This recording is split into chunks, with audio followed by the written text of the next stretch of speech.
విక్రమ్ రాధలది ఎలాగైనా agreement marriage అని అందరి ముందు ప్రూవ్ చేయాలని విక్రమ్ రాధ వాళ్ళ రూమ్లో లేని సమయంలో ప్రియ దొంగచాటుగా వాళ్ళ రూమ్లోకి వెళ్ళి అగ్రిమెంట్ పేపర్స్ కోసం వెతికేసరికి అప్పుడు ప్రియకి రాధ దాచిన అగ్రిమెంట్ పేపర్స్ ప్రియకి దొరుకుతాయి. అవి ఎలాగైనా సరే తీసుకొని రూమ్ నుంచి బయటికి వెళ్దామని వెళ్తున్న ప్రియకి అప్పుడే ఒక్కసారిగా విక్రమ్ రాధ వాళ్ళ రూమ్లోకి వస్తున్నట్లు డోర్ సౌండ్ అవుతూ ఉంటుంది.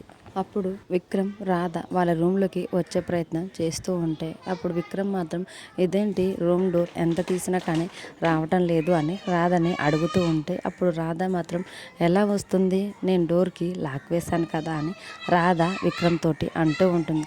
సరే తాళాలు ఇవ్వు, డోర్ తీస్తానని విక్రమ్ రాధతో అంటుంటే సర్లే పక్కకి జరగండి నేనే డోర్ తీస్తానని రాధ డోర్ తీస్తూ ఉంటే అప్పుడే దమయంతి లోపల పేపర్స్ ఉన్నాయో లేవో అని ప్రియని పంపించాను, ఇప్పుడు ప్రియ వీళ్ళకి దొరికిపోతే ఎలా ఏంటి పరిస్థితి అని దమయంతి చాలా టెన్షన్ పడుతూ ఉంటుంది.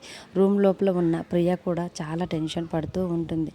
తర్వాత రాధ కీస్ ఓపెన్ చేసేసరికి రాధ విక్రమ్ ఇద్దరు కలిసి తమ రూమ్ లోపలికి వస్తూ ఉంటారు. ప్రియ మాత్రం ఇప్పుడు ఎలాగైనా వీళ్ళ నుంచి ఎలా తప్పించుకోవాలి, దొరికిపోతే నా పనేక అంతే అని ప్రియ లోపలికి వస్తున్న విక్రమ్ రాధను చూస్తూ తన మనసులో అనుకుంటూ ఉంటుంది. మరోవైపు దమయంతి కూడా ప్రియ విక్రమ్ వల్ల రూమ్లోనే ఉంది కదా, ఇప్పుడు ప్రియ ఎలా తప్పించుకుంటుందో ఏంటో అని దమయంతి టెన్షన్ పడుతూ అనుకుంటూ ఉంటుంది. మరి రానున్న ఎపిసోడ్స్లో ప్రియ విక్రమ్ వల్ల కంట పడకుండా రూమ్ నుంచి అగ్రిమెంట్ పేపర్స్ని తీసుకొని ఎలా బయటికి వస్తుంది అనేది చూద్దాం. డైలీ సీరియల్ అప్డేట్స్ కోసం ప్లీజ్ మన ఛానల్ని లైక్ చేసి సబ్స్క్రైబ్ చేసుకోండి. Thanks for watching.